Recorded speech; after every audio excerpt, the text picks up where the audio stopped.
Justice for Atul Subhash, ये hashtag तमाम social media पर खूब सुर्खियां बटोर रहा है। आपको याद होगा कि कल से ही ये खबर सामने आई, जहां पर अतुल सुभाष नाम के शख्स ने बकायदा अपने मौत के पहले एक वीडियो रिकॉर्ड किया, जिसमें उन्होंने बकायदा अपने साथ हो रहे जुल्म को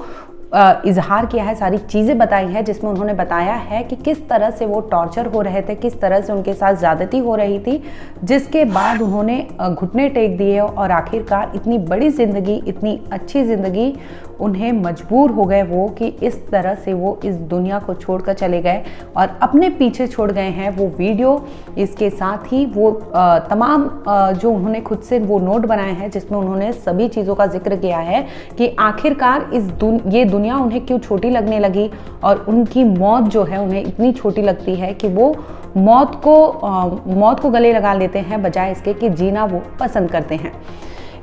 अतुल सुभाष को लेकर आपने कई खबरें देखी होगी, लगातार इस पर सोशल मीडिया पर भी लोग अपनी राय रख रहे हैं। जिस तरह से मर्दों को लेकर डिमांड की जा रही है कि इस तरह से कानून मर्दों के लिए भी होना चाहिए, जिस तरह से तमाम बीवियों, औरतों और महिलाओं के लिए ये कानून है। बहरहाल आपको बता दें कि अतुल सुभाष का तो पक्ष आ गया है, इसके साथ ही उनके वकील हैं, उनके भाई हैं, उनके परिवार के तमाम लोगों की कोई ना कोई प्रतिक्रिया आ गई है।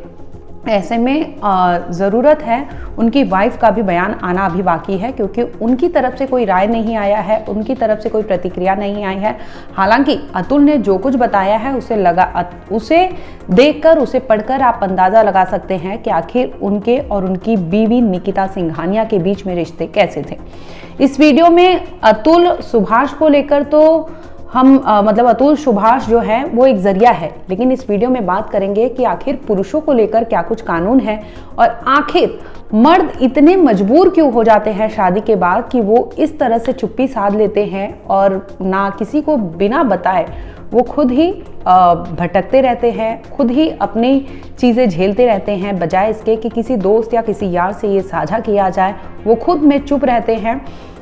इतना तक कि जब उनकी बीवी उन्हें टॉर्चर करती है, फिजिकल असॉल्ट करती है, ये सब सहन करते हुए भी कुछ मर्द होते हैं जो बोलते नहीं हैं। बकायदा एनसीआरबी का डेटा है, उसके अकॉर्डिंगली हम इस वीडियो में बात करेंगे, जहां पर आपको बताएंगे कि कितने प्रतिशत मर्द हैं जो अपने खिलाफ हो रहे हिंसा या अपने खिलाफ हो रहे अत्याचार को लेकर पुलिस स्टेशन या फिर कोर्ट में जाते हैं। ये बहुत कम ऐसे लोग हैं जो जाते हैं अपने साथ अपने खिलाफ हो रहे जो उनको प्रताड़ित किया जा रहा है, अपने खिलाफ हो रहे हिंसा हो चाहे अत्याचार हो, वो बिना बताए बिना कुछ किए सहते रहते हैं, बजाय इसके कि जाकर वो पुलिस में शिकायत दर्ज कराएं।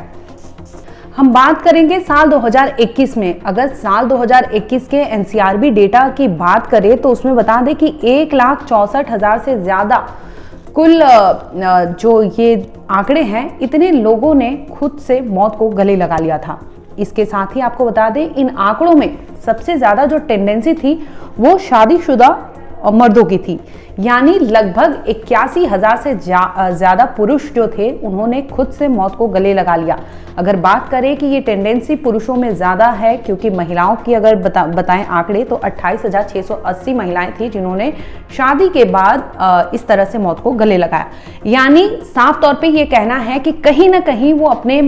जो उनके मेंटल स्टेटस थे, जो उनके साथ चीज़ें हो रही थी और शादी के बाद चीज़ें बद से बदतर होती जा रही थी, जिसे वो सहन नहीं कर सकते थे और जिसके बाद उन्हें वो खुद से मौत को गले लगा लेते हैं, बजाय इसके कि पुलिस की मदद ले। अब इस वीडियो में बताएंगे कि आखिर इस तरह से किसी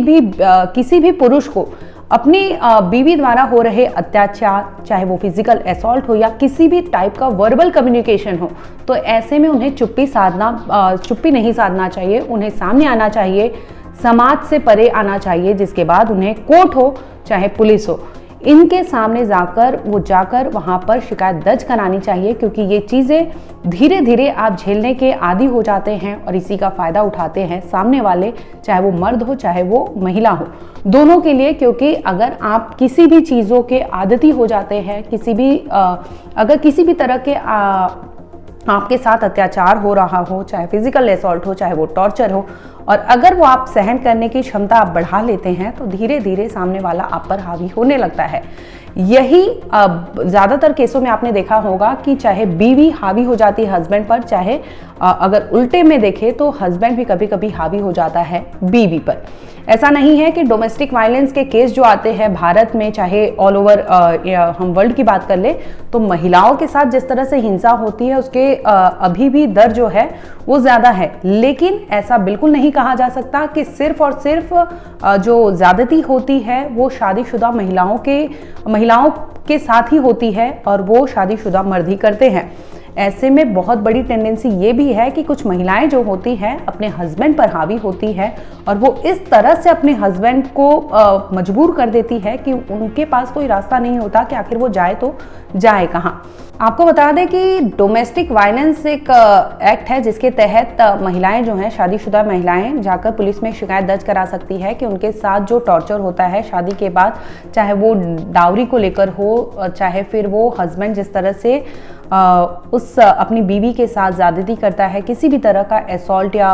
टॉर्चर करता है, चाहे वो ससुराल वाले 7 साल के अंदर, शादी के 7 साल के अंदर अगर उस तरह से लड़की को प्रताड़ित करते हैं, नई दुल्हन को अगर वो वहाँ पर टॉर्चर करते हैं, तो ऐसे में वो नई दुल्हन जाकर पुलिस में डोमेस्टिक वायलेंस के तहत शिकायत दर्ज कराती है, जिसमें हस्बैंड और ससुराल वालों को पुलिस कस्टडी लेती है और पूछताछ करती है, जिसके बाद उन्हें कोर्ट में पेश किया जाता है। लेकिन ऐसा नहीं है कि सिर्फ महिलाओं के साथ ही ये चीज़ें होती है। कई बार ऐसे देखने मिलता है जहाँ पर शादी के बाद महिलाएं अपने हस्बैंड पर हावी हो जाती है, वो तरह तरह के उन्हें ताने देना हो, चाहे ससुराल वालों को गाली गलौज देना हो, चाहे मायके वाले भी, जो लड़की के मायके वाले होते हैं वो भी कुछ कड़ियों में साथ देते हैं लड़कियों का ही, और ऐसे में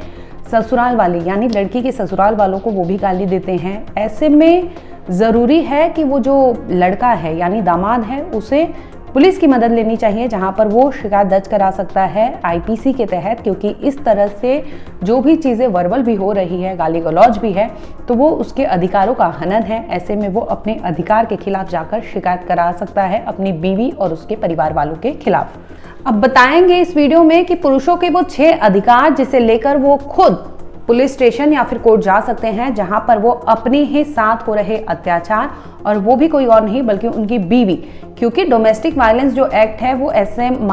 जो है वो एक्ट महिलाओं के लिए बनाया गया है, जिसके तहत शादीशुदा महिलाएं जाती हैं, शिकायत दर्ज कराती है। लेकिन ऐसे में बसते हैं पुरुष जो अपने साथ हो रहे अन्याय को चुप्पी से वो सब कुछ बियर करते रहते हैं, अपने साथ झेल रहे होते हैं। लेकिन ऐसे में उन्हें चुप्पी तोड़नी चाहिए और जाकर पुलिस की मदद लेनी चाहिए। अब बात करेंगे ये 6 अधिकार जो मेन अधिकार हैं, उनमें पहला जो है वायलेंस एंड टॉर्चर। अगर किसी भी शादीशुदा मर्द के खिलाफ उसकी औरत उसे टॉर्चर कर रही है, उसे प्रताड़ित कर रही है और उसके साथ वायलेंस यानी हाथापाई कर रही है, तो ज़रूरत है कि ऐसे में वो डायल 100 या फिर 1091 पर भी पुलिस में शिकायत फ़ोन पर कर सकता है। और अगर वो फ़ोन पर नहीं कर सकता, काबिल नहीं है, वहाँ पर मुमकिन नहीं है कि वो फ़ोन पर शिकायत करे, तो वो नज़दीकी पुलिस स्टेशन में जाकर शिकायत दर्ज करा सकता है, जिसमें बता सकता है कि उसकी वाइफ उसके साथ वायलेंस यानी मारपीट करती है, इसके साथ ही उसे टॉर्चर करती है। अब दूसरा अधिकार जो इसमें आता है वो खुद से हस्बैंड की जो बनाई हुई प्रॉपर्टी है। अगर हस्बैंड चाहे, क्योंकि वो जिंदा है, और हस्बैंड चाहे कि अगर उसे लगता है कि उसकी बीवी का नज़र सिर्फ उसके प्रॉपर्टी पर है, तो ऐसे में जो हस्बैंड है उसने खुद से जो बनाई हुई प्रॉपर्टी है उसे वो अपने नाम पर ही रख सकता है, अपने साथ ही वो अगर किसी और को देना चाहता है दे सकता है। इस पर जो वाइफ है वो क्लेम नहीं कर सकती, क्योंकि उसकी खुद की बनाई हुई वो प्रॉपर्टी है। तो इसके लिए भी कानूनन अधिकार है कि अगर वाइफ उसमें क्लेम करती है तो हस्बैंड जाकर पुलिस में शिकायत दर्ज करा सकता है कि ये उसकी बनाई प्रॉपर्टी है, वो किसी भी हालत में किसी भी सूरत में अपनी वाइफ को नहीं देना चाहता। इसमें कानून भी उसकी मदद करेगा। शादी के बाद आपने कई बार ऐसे सुना होगा कि पड़ोस की जो दीदी है उनकी शादी हुई थी, वो घर गई थी, ससुराल गई थी, जहाँ पर उनके साथ ये डाउरी मांगा गया है, अगर डाउरी नहीं तो किसी तरह से उन्हें प्रताड़ित किया गया है। ऐसे तमाम ऐसे खबरें आम दिन आपने सुना होगा, चाहे मोहल्ले में, चाहे गली में, चाहे फिर वो न्यूज़पेपर में। लेकिन अब बात करेंगे तीसरी सबसे बड़ी टॉपिक जो है अधिकार होता है पुरुषों का, वो मेंटल हैरेसमेंट के खिलाफ। क्योंकि अमूमन डेली जो लाइफ है, हमारी रूटीन होती है, इसमें मेंटल जो बैलेंस होता है उसे बनाना बेहद ज़रूरी है। लेकिन आम रोज़ की ज़िंदगी जो होती है इसमें लोग भूल जाते हैं और तरह तरह की जो वाइफ होती है, चाहे वाइफ हो चाहे हस्बैंड हो, कोई वाइस वर्सा किसी को भी अगर मेंटल ट्रॉमा देता है तो ऐसे में उन्हें पुलिस की मदद लेनी चाहिए और पुलिस में जाकर शिकायत दर्ज करानी चाहिए। और मेंटल हैरेसमेंट आप समझ सकते हैं कि किस लेवल का होता है, चाहे वो थ्रेट करना हो, चाहे वो किसी तरह से मजबूर करना हो कि अगर तुमने ऐसा नहीं किया तो मैं तुम्हारे साथ ये करूँगी, वो करूँगी, फलाना ढिमका जो भी है। तो ऐसे में ज़रूरी है कि अगर आपके साथ गलत हो रहा है और आपका मेंटल बैलेंस, मेंटल पीस आप खो रहे हैं, तो ज़रूरी है, वो अलार्म है, आप पुलिस में जाकर शिकायत दर्ज कराएं कि ऐसे ऐसे आपके साथ हो रहा है। ये करने वाला कोई और नहीं बल्कि आपका पार्टनर है। चौथा है डाइवोर्स। अब बात आती है कि अमूमन आपने देखा होगा कि जल्दी मर्द डाइवोर्स के लिए क्लेम नहीं करते, ऐसा माना जाता है। जो रेशियो बताते हैं, डेटा जो है उनमें ऐसा बताया जाता है कि पुरुष पहले डाइवोर्स के लिए ज़्यादा एग्री नहीं होते। लेकिन साफ तौर पर ये कहा जाता है कि अगर आपके साथ गलत हो रहा है, आपको लग रहा है कि आपने सही पार्टनर नहीं चुना है और इसके साथ ही अगर आप उनके साथ जीने के आदी हो जाते हैं तो तरह तरह के ट्रॉमा, तरह तरह के मेंटल ये सारी चीज़ें, मेंटल एब्यूज़ आप होते रहेंगे। तो ऐसे में ज़रूरी है कि सही समय पर आपको रियलाइज़ हो जाना चाहिए और अगर आपको लगता है कि आपका पार्टनर आपके लिए सही नहीं है तो आपके पास एक रास्ता है और वो रास्ता डाइवोर्स का है। तो ऐसे में आप भी डाइवोर्स का पहल कर सकते हैं, जिसमें आपको बतौर ग्राउंड बताना होगा कि आपने डाइवोर्स की पहल क्यों की। तो तमाम ऐसे ग्राउंड जो आपके फेवर में बन रहे हैं कि वाइफ आपकी, चाहे वो घर नहीं आती हो, मायके में रहती हो, किस रीज़न से रह रही है, अगर उसने किसी तरह से आपको ट्रॉमा दे रही है, चाहे फिजिकल असॉल्ट कर रही है, चाहे घर में गाली गलौज कर रही है, तो ऐसे तमाम ग्राउंड होते हैं जो बाकायदा आपको फेवर करते हैं और जिसके तहत आप डाइवोर्स का जो पिटीशन होता है वो फाइल करा सकते हैं। अब बात करेंगे सबसे मजबूत कड़ी, सबसे मजबूत अधिकार की, मेंटेनेंस। हिंदू मैरिज एक्ट के तहत जो 1955 का एक्ट बना है, इसमें महिलाओं के अधिकार की बात की गई है। तो महिलाओं के साथ साथ पुरुषों के भी अधिकार की बात की गई है। एक शादीशुदा जोड़ा जो जिस तरह से वो शादी के बाद रहते हैं और जिस तरह से उनके अधिकार बटे हुए हैं, इस मैरिज एक्ट में बाकायदा ब्यौरा दिया गया है। तो इस मैरिज एक्ट के तहत जो पुरुषों को भी अधिकार दिया गया है वो जेंडर न्यूट्रल है, यानी ऐसा नहीं है कि सिर्फ महिलाओं के लिए अधिकार है, पुरुषों के लिए नहीं है। अगर पुरुष कैपेबल नहीं है और उनकी वाइफ ज़्यादा कैपेबल है तो ऐसी सूरत में हस्बैंड भी क्लेम कर सकते हैं मेंटेनेंस के लिए, एलिमनी के लिए। जिस तरह से आपने देखा होगा कि बेंगलुरु के अतुल सुभाष के केस में जिस तरह से उनकी वाइफ निकिता सिंघानिया ने एलिमनी की डिमांड की है, जिस तरह से वो मेंटेनेंस के लिए क्लेम की थी, तमाम ऐसे ग्राउंड थे जिसकी वजह से उनका केस चल रहा था। तो ये बड़ा ग्राउंड है। अगर आपको लगता है कि आपकी वाइफ कैपेबल है तो ऐसी सूरत में हस्बैंड भी क्लेम कर सकते हैं मेंटेनेंस के लिए, जो बाकायदा हिंदू मैरिज एक्ट आपको अलाउ करता है। इस अधिकार में 6वें नंबर पर जो आता है वो सबसे मजबूत अधिकार होता है बच्चे की कस्टडी का।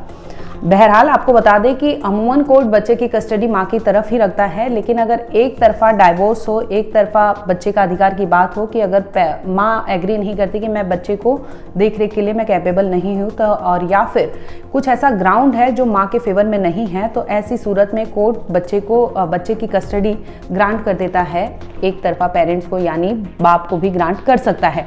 तो ये तमाम ऐसे अधिकार हैं जो पुरुषों को दिए गए हैं। तो ज़रूरी है कि आप अपने अधिकार को समझें और अपने अधिकार के लिए लड़ाई लड़ें, ना कि आपको ज़िंदगी छोटी लगने लगे और ज़िंदगी के सामने आप घुटने टेक दें और यूँ ज़िंदगी से अलविदा कह जाए जैसे अतुल सुभाष ने किया। जाते जाते अब बात करेंगे मेंटल हैरेसमेंट की, कि अमूमन आपने देखा होगा कि महिलाओं के साथ अगर अत्याचार होता है तो महिलाएं बहुत वोकल होती हैं। कुछ महिलाएं होती हैं कि वो नहीं बोल पाती, लेकिन ज़्यादातर महिलाओं के केस में देखा जा गया है कि वो ऐसी सूरत में बोलना प्रेफर करती है। लेकिन पुरुष जो है वो अपने साथ हो रहे अत्याचार या अपने साथ हो रहे असॉल्ट के बारे में जल्दी किसी से जिक्र नहीं करते, लेकिन ज़रूरी है कि आपको बोलना चाहिए, ये चुप्पी तोड़नी चाहिए, ताकि आपके साथ हो रहे दुर्व्यवहार को लोग सुन सके, समझ सके और आपसे सबक ले सके कि और भी समाज में ऐसे लोग ना हो। अब बात करेंगे जब आपकी पार्टनर है यानी आपकी वाइफ अगर आपके फैमिली से मिलने नहीं देती, आपको घर में ही कैद रखती है, आपके दोस्तों से, आपके रिश्तेदारों से वो चिढ़ती है, मिलने से मना करती है, आपको एक तरह से सॉलिटरी कन्फाइनमेंट जो होता है कि अकेले रहने की पनिशमेंट होती है, तो उस तरह से अगर आपको कैद रखती है तो ये भी अलार्मिंग है आपके लिए और ऐसी सूरत में आपको बोलना चाहिए, लड़ना चाहिए। और कई केस में ऐसा भी देखा गया है कि वाइफ हमेशा अपने हस्बैंड को टोका टाकी करती है, कुछ भी वो करने के लिए कहता है तो मना कर देती है, या फिर उसके जो काम होते हैं या वो जो भी आइडियाज़ देता है उसे वो नेग्लेक्ट कर देती है, उसे दबाने की कोशिश करती है। ऐसी सूरत में वो पर्सन का कॉन्फिडेंस लो हो जाता है। तो ये सब मेंटल हैरासमेंट की कैटेगरी में आता है जो एक पुरुष को समझना चाहिए और इसके खिलाफ आवाज़ उठानी चाहिए। अगर किसी भी तरह से आपकी वाइफ आपको अब्यूज़ करती है, चाहे वो वर्बल हो, चाहे वो फिजिकल असॉल्ट भी हो, किसी तरह से वो अगर फिजिकली आपके साथ मारपीट करती है, तो ये सब चीज़ें आपको अलार्मिंग है। समय रहते आपको पुलिस की मदद लेनी चाहिए, शिकायत दर्ज करानी चाहिए। ऐसा नहीं है कि पुलिस सिर्फ औरतों की सुनता है या महिलाओं की सुनता है। अगर आप अपना पक्ष रखेंगे, सबूत रखेंगे, तो पुलिस आपकी भी सुनेगी और ज़रूर सुनेगी। अब जाते जाते आपको कुछ ऐसे टॉपिक्स पे छोड़ जाते हैं जो आपको सोचने पर मजबूर कर देगा। आपने सुना होगा कि डोमेस्टिक वायलेंस या घरेलू हिंसा जो है वो कानून महिलाओं के लिए है, लेकिन मानते हैं कि ये कानून महिलाओं के लिए है, लेकिन अगर आपके साथ किसी पुरुष के साथ या किसी हस्बैंड के साथ गलत तरीके से फेक घरेलू हिंसा का केस बनाया गया है, तो ऐसी सूरत में आपको मदद लेनी चाहिए और जाकर तुरंत पुलिस में शिकायत दर्ज करानी चाहिए। सेक्शन 191 के तहत ये मुकदमा दर्ज होता है, जिसमें ये आपको सबूत पेश करने होंगे कि आपके खिलाफ जो घरेलू हिंसा लगाया गया है वो गलत है, सरासर जो है उन्होंने जो भी कंप्लेंट दिया है वो फेक है। इस पर आपको बता दें कि अगर वाइफ पति को पीटती है, कई ऐसे केसेस हमने देखे हैं जहां पर वाइफ बहुत डोमिनेंट होती है और अपने हस्बैंड को ही पीट देती है, तो ऐसी सूरत में आईपीसी के जो सेक्शन है 96 से लेकर 106 तक, तो ये फॉल डाउन होता है इस कैटेगरी में, जहां पर आप अपना कंप्लेंट दर्ज करा सकते हैं और इसके तहत मामला दर्ज होगा और आपकी वाइफ के अगेंस्ट ये मामला दर्ज होगा। इसके साथ ही आपको बता दें कि मायके यानी जो वाइफ है उसके मायके वाले और वाइफ मिलकर अगर आपके साथ कुछ गलत कर रहे हैं, कुछ कॉन्स्पिरेसी रच रहे हैं, तो आईपीसी के धारा 120B और 294 के तहत भी आप मुकदमा दर्ज करा सकते हैं, जिसमें आपकी सुनवाई होगी। आप जिस तरह से जो भी केस लगा रहे हैं, जो भी कंप्लेंट दे रहे हैं, पुलिस उस पर मामला दर्ज करेगा। जाते जाते आपको एक और चीज़ बता देते हैं कि जिस तरह से अतुल सुभाष ने इतना कठोर कदम उठाया, उसे लेकर लगातार जस्टिस फॉर अतुल सुभाष का हैशटैग यूज हो रहा है, जिसमें जस्टिस की डिमांड हो जा रही है कि इस तरह से